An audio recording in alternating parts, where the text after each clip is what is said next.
Nas palavras do caminho. Conta-se que Tiago, o velho apóstolo que permaneceu em Jerusalém, demandava Betânia, junto de Matias, o sucessor de Judas, no colégio dos continuadores do Cristo, quando foi lembrado, repentinamente, a figura de Iscariotes. Contemplando um pomar vizinho, Tiago comentou, em resposta às observações do companheiro: este sítio lembra o horto em que o mestre foi traído. As árvores próximas pareceram esperá-lo. As lições do crepúsculo, quando o Senhor estimava as meditações mais profundas. Recordo-me ainda do instante inesperado. Não obstante os seus avisos, Judas vinha à frente de oficiais e de soldados que empunhavam lanternas, varapaus e espadas. Contavam encontrá-lo à noite, porque Jesus muitas vezes se alegrava em ministrar os ensinamentos à doce claridade noturna.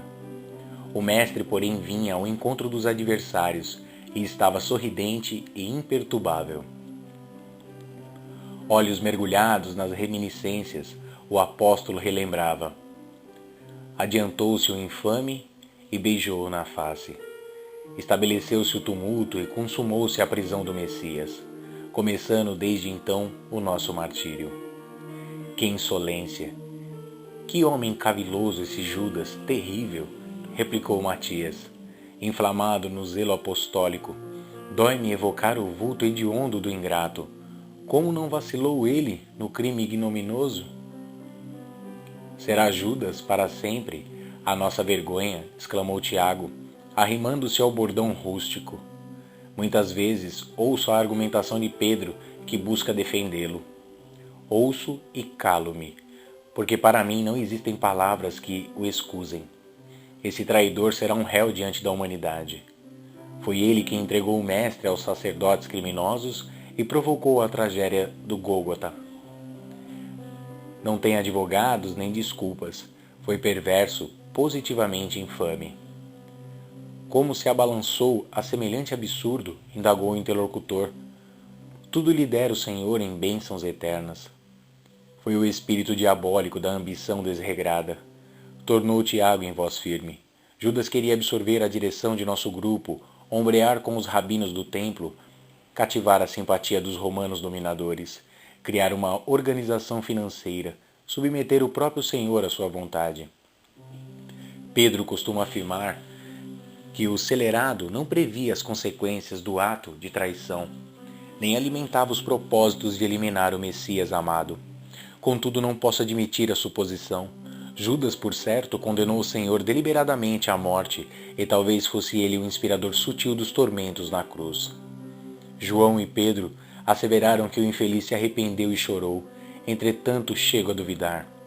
Um traidor como aquele não encontraria pranto nos olhos. Era demasiadamente perverso para sofrer por alguém. Com efeito, observou Matias, não deveria passar de criminoso vulgar? A sua memória inspira-me compaixão e vergonha. Depois de ligeira pausa, indagou. Chegou a vê-lo antes da morte? Não, replicou Tiago, de maneira significativa, e não sei se me comportaria fraternalmente se ainda o tivesse ante os olhos. O traidor morreu nos laços diabólicos que teceu com as próprias mãos. Devia aos infernos como desceu, envolvido em trevas densas. Era um perverso gênio das potências interiores. E os familiares deste homem cruel? Interrogou Matias, curioso. Porventura não lhe aprovaram a conduta satânica? Tiago ia responder, mas alguma coisa lhe impediu. O velho apóstolo arregalou os olhos, interrompeu a marcha e perguntou ao companheiro: quem é aquele que vem lá, vestido em luz resplandecente? Assombrado, Matias redarguiu. Também vejo.